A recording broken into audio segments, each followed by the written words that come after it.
हाय दोस्तों मैं आनंद भारद्वाज आप सभी का अपने चैनल ज्ञानपुर में स्वागत करता हूं। दोस्तों हम स्टार्ट करेंगे आज प्रॉपर्टीज के बारे में, स्टैटिस्टिक्स के स्टार्ट करेंगे, अर्थमेटिक मीन की प्रॉपर्टीज के बारे में बात करेंगे। यहाँ लगभग ये क्लास दोस्तों मैं बोलूँ अर्थमेटिक मीन का लगभग टॉपिक कंप्लीट होने वाला है। 2 लेक्चर में 3 लेक्चर में ये आपका जो ये कंप्लीट हो जाएगा अर्थमेटिक मीन का टॉपिक। फिर हम मीडियन पे आएंगे, मॉड पे आएंगे। बहुत ही छोटा छोटा टॉपिक है, बहुत ज़्यादा उस पर टाइम देने की जरूरत नहीं है। देखिए दोस्तों, जितना टॉपिक का डिमांड है मैं उसी हिसाब से चीज़ें लेके चल रहा हूँ। आप मुझ पर अपना बिलीव बनाए रखिए और आप अच्छे से आप करते रहिए जो भी चीज़ें मैं आपको बता रहा हूँ टॉपिक वाइज। आप टॉपिक वाइज हर एक चीज़ करते चलिए, ज़्यादा सोचिए मत। जो मैं पढ़ा रहा हूँ एज इट इज़ उसको चलते रहिए, आप करते रहिए। लास्ट में मैं जो बोला हूँ 500-600 मैं क्वेश्चन कराऊंगा, वो 20-22 दिन में मैं कराऊंगा। वो आपके एग्जाम के स्टार्ट होने से पहले मैं करा दूंगा। वो लगता है यदि एग्जाम का रिजल्ट आ जाता है, कुछ पेपर पहले कुछ ऐसा डेट आ जाती है, मुझे लगा कि सिलेबस नहीं हो पाएगा, तो मैं क्लासेस और लंबी लेने लगूंगा। लेकिन मैं जो बोला हूँ वो मैं करूंगा, बस आप इतनी बात याद रखो, ठीक है। तो दोस्तों प्रॉपर्टीज के बारे में बात करें। एक प्रॉपर्टीज दोस्तों देखिए मैंने ऑलरेडी लिख रखा है व्हाइट बोर्ड पे। दोस्तों इसमें लिखा अलजेब्रिक सम ऑफ डेविएशन या oblique difference of a set of values from the arithmetic mean is 0। अब यहाँ पे कुछ चीजें देखिए समझ लीजिए। जैसे ये जो दोस्तों सेट ऑफ वैल्यूज लिखा है ना, सेट ऑफ वैल्यूज का मतलब क्या होता है दोस्तों, ये ऑब्जर्वेशन का जो सेट है, ऑब्जर्वेशन सेट है ये आप बोल सकते हैं this is set of observation है, ठीक है। डेविएशन या डिफरेंस पूछा है, डेविएशन या डिफरेंस, उसको आप अभी समझोगे क्या होता है, ठीक है। एक तो ये बात है, ठीक है। और ये फिर क्या बोला, from the arithmetic mean is 0। ये 3-4 बातें रखी ना। अब इसमें देखिए दोस्तों, इसमें कहना क्या चाहता है क्वेश्चन में, कि मैं आपको उसको एक एग्जांपल दे के समझाऊंगा तो आपको अच्छे से समझ में आएगा और आपको याद भी हो जाएगा। उसका एग्जांपल देखिए दोस्तों मैं आपको देता हूं कि मान लीजिए दोस्तों कि कुछ ऑब्जर्वेशन है। ऑब्जर्वेशन को OBS मैं लिख रहा हूँ शॉर्ट फॉर्म में। वो दोस्तों है 3, 4, 6, आप ले लो 8 ले लो और 10 ले लो। ये क्या हो गया दोस्तों, ये क्या हो गया, ये हो गया आपका ऑब्जर्वेशन हो गया, ठीक है। और आप ऐसा करो, ये पॉइंट में वैल्यू आने लगेगी, तो आप ऐसा करो 3, 4, 6, 8 ले लो, इसको 14 कर लेते हैं। मैं ये क्यों ले रहा हूँ, जस्ट ये वैल्यू इसलिए ले रहा हूँ दोस्तों कि पॉइंट में वैल्यू ना आए और वो मैं आपको सही से समझा सकूँ। 3, 4, 6, 8 और 14 ये क्या होगा, ये एक ऑब्जर्वेशन है। मैं यदि बोलूं कि इस ऑब्जर्वेशन का मीन क्या होगा, तो आप क्या करोगे, एक्स बार निकालोगे। अर्थमेटिक मीन क्या होता है, sum of all the observation upon total number of observation. 3, 4, 6 आप इसको ऐड करो, 4, 3, 7, 7, 6, 13, 13, 8, 21 और 21 में आप 14 जोड़ दोगे तो आ जाएगा 35। सम ऑफ ऑल ऑब्जर्वेशन क्या है, 35। अच्छा ऑब्जर्वेशन कितने हैं, 1, 2, 3, 4, 5, ठीक है। अच्छा एक चीज देखिए, मैं यहाँ से आपको रिकॉल कराना चाह रहा हूँ एक तरीके से, आप ये समझो। जब दोस्तों हम अनग्रुप्ड फ्रीक्वेंसी की बात कर रहे थे या वेटेज फ्रीक्वेंसी का जो वेटेज डेटा का अर्थमेटिक मीन निकालने की बात कर रहे थे, तो मैंने वहां पे क्या बोला था, यहाँ पे आप 1, 2, 3, 4, 5 जोड़ के क्या कर रहे हो, यहाँ 5 से डिवाइड कर रहे हो। बट वहां पे हम क्या करते थे, जितनी भी फ्रीक्वेंसी रहती थी उसको ऐड करते थे। क्यों करते थे, मैंने आपको बताया था कि मान लीजिए ऑब्जर्वेशन है, ये ऑब्जर्वेशन की फ्रीक्वेंसी 2 है, इसकी 1 है, इसकी 3 है, इसकी 4 है और इसकी क्या है 5 है, 5 है। तो इसका मतलब ये जो ऑब्जर्वेशन 3 आया है, कितनी बार आया है, 2 बार आया है। ये कितनी बार आया, 1 बार आया। ये कितनी बार आया, 3 बार आया। तो यहाँ पे हम इसको न गिन के दोस्तों इसका इनका सम लेते हैं, क्योंकि ये ऑब्जर्वेशन इतनी बार आया है। यहाँ पे ये सब क्या था, इंडिविजुअल ऑब्जर्वेशन थे, ठीक है, इनके फ्रीक्वेंसीज की बात नहीं की थी। तो हम यहाँ पे इनकी ऑब्जर्वेशन की संख्या देख के डिवाइड कर देते। बट यहाँ पे क्या है, ये ऑब्जर्वेशन 2 बार आया था, इसका मतलब तो ये 2 ऑब्जर्वेशन हो गया, ये 1 हो गया, ये 3 हो गया, ये 4 हो गया, 5 हो गया। तो यहाँ पे इनको हम पूरे को जोड़ के तब डिवाइड करेंगे। ये मैं आपको केवल वो बात रिकॉल करने के लिए बताया, क्योंकि बहुत से बच्चे समझते नहीं और समझ नहीं पाते ये चीज क्या, इसमें डिवाइड क्यों करना पड़ रहा है, उसमें केवल संख्या लिखनी पड़ रही है। वो क्या होता है, एज इट इज उसको याद कर लेते हैं कि ऐसी बात आ रही है तो हम फ्रीक्वेंसीज को क्या कर रहे हैं, याद करके उसको एज इट इज रख रहे हैं। तो याद नहीं करना है कोई चीज, आपको समझना है मैं जिस तरीके से चीजें बता रहा हूँ। मैंने बोला दोस्तों ये सब्जेक्ट जो है, मैंने बताया था आप लोगों को कि मैंने 3rd सेमेस्टर में अपने पढ़ा था इंजीनियरिंग के टाइम में, बहुत अच्छे से मैं इन सब चीजों को पढ़ा हूँ। बहुत बड़ा टॉपिक है, क्योंकि हमारे सिलेबस में केवल मीन और मीडियन और मॉड की बात की गई है, और मीन में भी केवल अर्थमेटिक मीन की बात की गई है। बाकी तो इसमें बहुत सी चीजें हैं, स्टैंडर्ड डेविएशन है, वेरिएंस है, और बहुत से डेविएशन हम पढ़ते हैं, कोर्टोसिस पढ़ते हैं, डेसाइल पढ़ते हैं, परसेंटाइल पढ़ते हैं, बहुत चीजें हैं इसमें। रिग्रेशन एनालिसिस भी हम इसी में पढ़ते हैं, बट वो सब बहुत बड़ी बातें हैं। हमें केवल अपने लेखपाल की मुख्य परीक्षा के लिए जो जरूरी है हम केवल उस पर बात कर रहे हैं। तो दोस्तों इसका क्या हो गया, हम एवरेज निकालिए, कितना आ जाएगा, एवरेज क्या आ गया आपका 7 आ जाएगा। अच्छा, क्वेश्चन में क्या बोला है दोस्तों, algebraic sum of deviation or difference of a set of values. Set of values का मतलब क्या है कि वो ऑब्जर्वेशन का from the arithmetic mean is 0। इसका मतलब आप दोस्तों ये समझिएगा कि यहाँ पे ये इसके कहने का मतलब क्या है कि जो दोस्तों ऑब्जर्वेशन है, जो ऑब्जर्वेशन सेट है, ये क्या है हमारा ऑब्जर्वेशन का एक सेट है। तो दोस्तों ये ऑब्जर्वेशन सेट का जो डेविएशन है किससे, आपके अर्थमेटिक मीन से, इन सब का अलजेब्रिक जो सम है वो क्या है, बोल रहा है 0 होता है। अब यदि मैं बोलूं कि इसका मैं बोलता हूं ये क्या है ऑब्जर्वेशन x1 है, ये क्या है आपका x2 है, ये आपका ऑब्जर्वेशन x3 है, ये x4 है और ये x5 है। ये क्या है, सब ऑब्जर्वेशन है आपके। ये पहला ऑब्जर्वेशन, ये दूसरा, ये तीसरा, ये चौथा, ये पांचवा है। 5 ऑब्जर्वेशन हो गए आपके। अब इन ऑब्जर्वेशन का दोस्तों किससे डिफरेंस है, डेविएशन। डेविएशन और डिफरेंस किससे, अर्थमेटिक मीन से। अर्थमेटिक मीन से डेविएशन निकाल रहे हैं तो x1 माइनस x बार, यही तो होगा ना डेविएशन। डेविएशन या डिफरेंस क्या होगा, यही होगा x1 माइनस x बार। तो x1 माइनस x बार क्या है, 3 माइनस 7 है। अच्छा, x2 माइनस x बार निकालिए, क्योंकि हमको क्या करना है, ऑब्जर्वेशन सेट से डेविएशन बताना है। तो ऑब्जर्वेशन सेट में सारी वैल्यूज आएंगी, तो सारे वैल्यू का डेविएशन हम देखेंगे किससे, अरिथमेटिक मीन से। तो x2 माइनस x बार क्या होगा, 4 माइनस 7, 4 माइनस 7।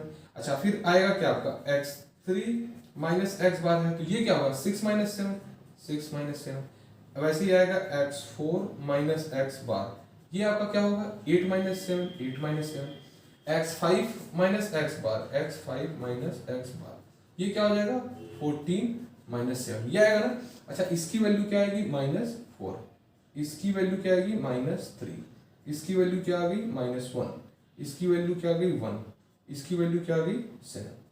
अच्छा, ये तो आ गया दोस्तों deviation and difference of a set of values from the arithmetic mean. अभी इतने बात का ये जवाब है।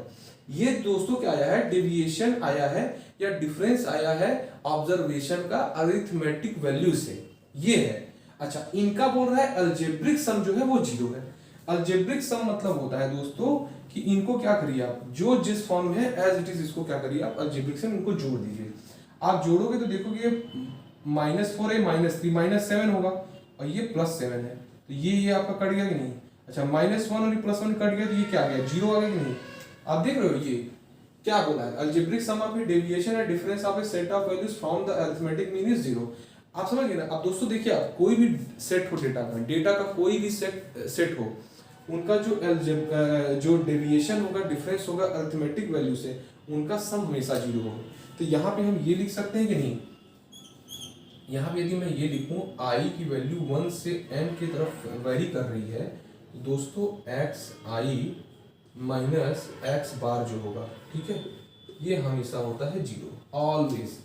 दोस्तों ये क्वेश्चन आपसे निकालने के लिए नहीं बोलेगा कि प्रूफ करो। हम यूनिवर्सिटी एग्जाम या क्लास एग्जाम नहीं दे रहे हैं, हम क्या करें कॉम्पिटिटिव एग्जाम दे रहे हैं। ये आपसे प्रॉपर्टी पूछ लेगा। प्रॉपर्टी में देखिए क्वेश्चन को ऐसे भी पूछ सकता है, प्रॉपर्टी फॉर्म में लिख के, इसमें थोड़ा सा स्लाइड डिफरेंट कर देगा क्या वो सही है नहीं, या क्वेश्चन को ऐसा एक्सप्रेशन देके भी पूछ सकता है। इस तरीके से भी क्वेश्चन को डिजाइन कर सकता है। ये जो मैंने निकाला है ना, इनसे इस तरीके से भी क्वेश्चन को ये डिजाइन कर सकता है। आपको बस पता होना चाहिए कि भाई हाँ, इसका इस तरीके से जो होता है वो 0 होता है। आपको मैंने ये प्रूफ भी कर दिया। ये तो मैंने आपको प्रूफ करने के लिए, समझाने के लिए बताया है, बट आपके एग्जाम में क्वेश्चन क्या आएगा, डायरेक्टली फॉर्मूला बेस या इस तरीके से आएगा। तो इसमें आपको बहुत ज्यादा दिमाग नहीं लगाना है। एक तो ये प्रॉपर्टी होगी जो मैंने आपको बता दिया। हाँ दोस्तों, इसमें प्रॉपर्टी और भी है 2 प्रॉपर्टी और भी है, छोटी छोटी है, चाहे उस पर मैं नहीं वो करूंगा। अब देखिए दोस्तों, इसमें क्वेश्चन क्या है,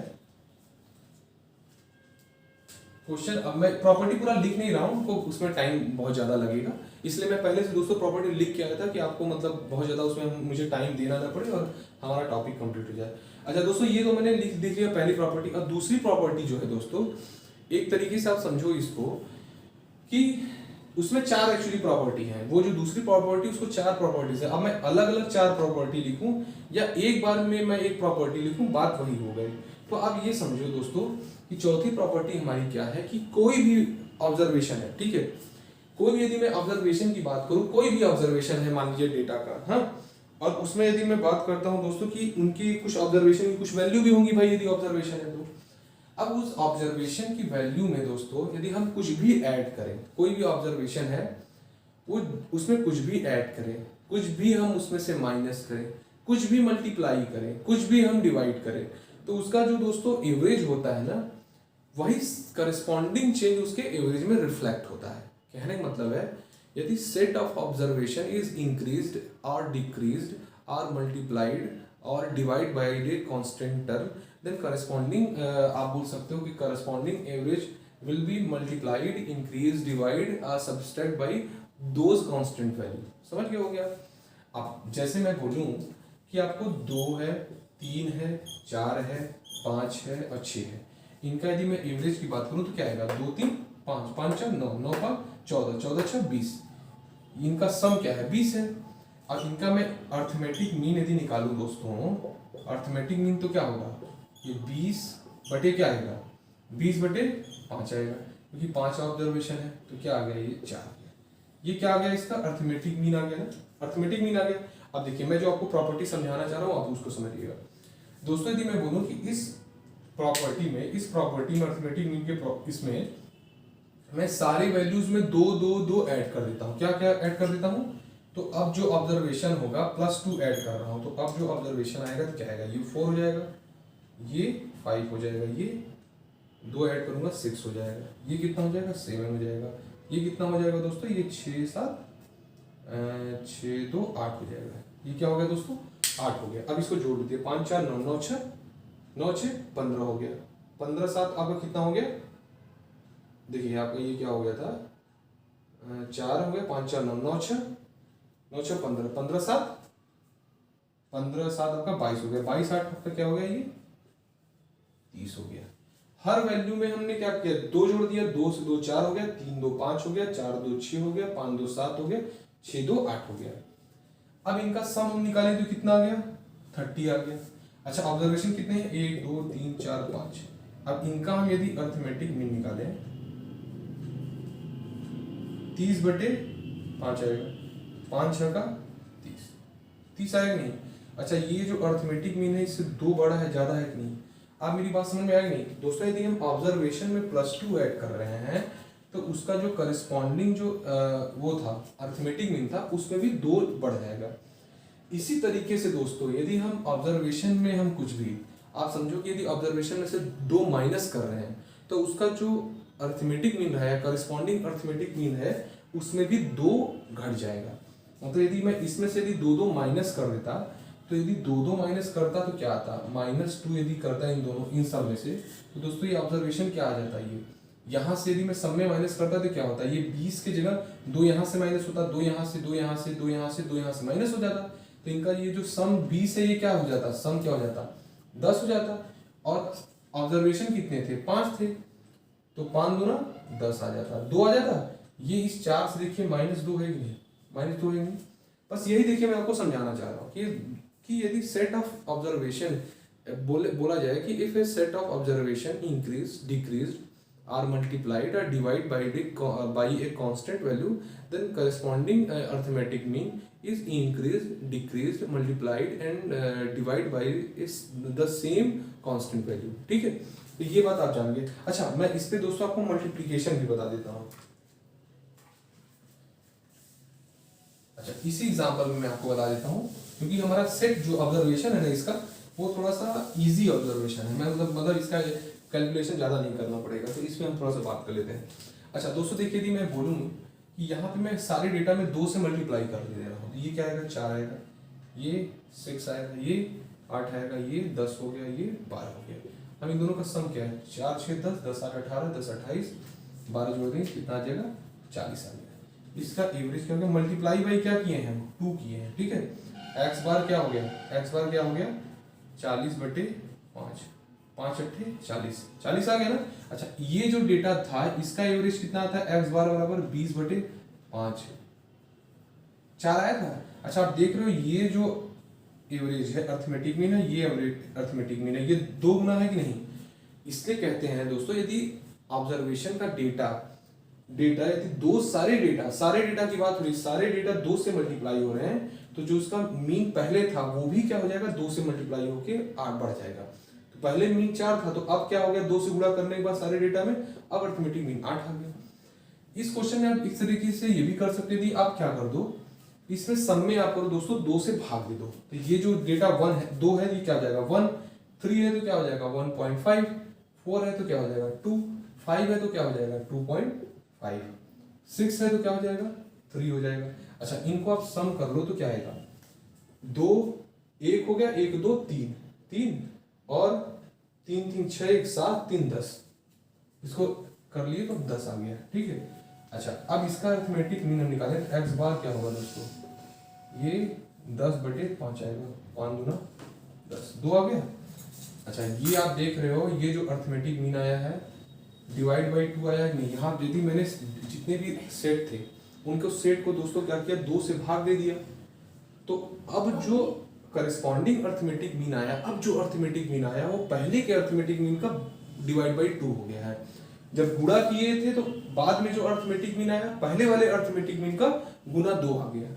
यदि जोड़े होते दोस्तों तो पहले का जो नया अर्थमेटिक मीन आता वो पहले के अर्थमेटिक मीन का +2 हो जाता। यदि हम कुछ जोड़े होते उस कांस्टेंट वैल्यू वो कांस्टेंट वैल्यू जुड़ जाएगी। घटाए होते यदि हम तो पहले अब जो अर्थमेटिक मीन आया वो पहले के अर्थमेटिक मीन से उतना ही कम आ जाएगा। आप बात समझ में आ गया होगा आपको, ठीक है। तो दोस्तों ये फाइनल रहा, प्रॉपर्टीज हमने सारी कर ली। कल क्लास में हो सकता है 2-3 हम क्वेश्चन कर लेंगे, इस पे 2-3-4 क्वेश्चन भी कर लेंगे, अर्थमेटिक मीन का टॉपिक कंप्लीट हो जाएगा। उसके बाद हम लोग ज्योमेट्रिक मीन का और हार्मोनिक मीन का आपको मैं जनरल एक फॉर्मूला बता दूंगा एक क्लास में। उसके बाद हम लोग मॉड वाला जो टॉपिक है वो करेंगे, ठीक है। दोस्तों मेरा वीडियो अच्छा लग रहा है तो और भी अपने दोस्त को फ्रेंड को आप शेयर करिए। और जो भी दोस्तों लड़के ज्योमेट्री नहीं पढ़े, एक बार आप वीडियो लेक्चर जो मैंने बनाया है ज्योमेट्री में पूरी, मुझे लगता है दोस्तों मैंने 25-30 लेक्चर वीडियो लेक्चर पूरा ज्योमेट्री कंप्लीट मैंने पढ़ा रखा है। बहुत ही कंसाइज फॉर्म में, बहुत ही आराम से, बहुत ही अच्छे पेज से मैंने पढ़ाया है। बहुत छोटे वीडियो है, आपको ज़्यादा टाइम नहीं लगेगा, 10-15 20 मिनट की एक वीडियो है, ठीक है। आप उनको एक बार जाके देखिए, आपको बहुत ही ज़्यादा बेनिफिट मिलेगा, ठीक है। तो दोस्तों आज के लिए इतना ही काफ़ी है। Thank you very much.